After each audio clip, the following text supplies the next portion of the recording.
আব্বু আম্মুকে বলছি মরে গেলে যাবে রেখো না। পুলিশের উপরে যে আমাদের অনেক রাগ। কেন রাগ কেন এত? আমার ভাইকে মারছে, মারা গেলে গেছি, ওদের গুলিকে আমরা ভয় পাই না। তুমি এখানে কেন আসছো?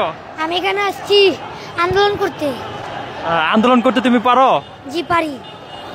তখন দেখলাম পুলিশের দিকে তুমি তেড়ে যাচ্ছ কেন? জি পুলিশের উপরে যে আমাদের অনেক রাগ। কেন রাগ কেন এত? আমার ভাইকে মারছে। তোমার ভাইকে মারছে? জি। এখন তুমি যদি মারা যাও এখানে আন্দোলনে এসে? মারা গেলে গেছি, ওদের গুলিকে আমরা ভয় পাই না। ওদের গুলি ভয় পাও না? না। তখন তোমার বাবা মাকে কে জবাব দিবে? আমার বাবা মাকে আমি বুঝলাই আসছি যে মরে গেলে আর দাবি রেখো না। তোমার আব্বু আম্মুকে কি বলছো? আমার আব্বু আম্মুকে বলছি মরে গেলে দাবি রেখো না। মরে গেলে দাবি রাখবেন এটা বলছো? তোমার আব্বু আম্মু জানে তুমি এখানে আসছো? জি। বাসা কোথায় তোমার? বাসা ঘাটার চর। হ্যাঁ? ঘাটার চর। এত দূরে এখানে কিভাবে আসলে? এখানে গাড়ি দিয়ে আসছি। তুমি একাই আসছো? জি।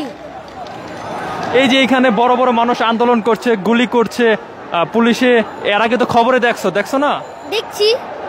আমার ভাইও তো গুলি খেয়ে মরছে। ভাই গুলি খেয়ে মরছে? জি। এখন এই যে তুমি এখানে যে আসছো, তোমার আব্বু আম্মু চিন্তা করতেছে না? না, আমার আব্বু আম্মুকে বলে আসছি। বলে আসছো? জি। এখন এখানে আন্দোলন করতে এসে তোমার যদি কিছু হয়ে যায়? হইছে। তখন তোমার বাবা মাও তো কান্নাকাটি করবে। করলে করছে। আমার ভাইয়ের প্রতিশোধ আমি আগে নিব।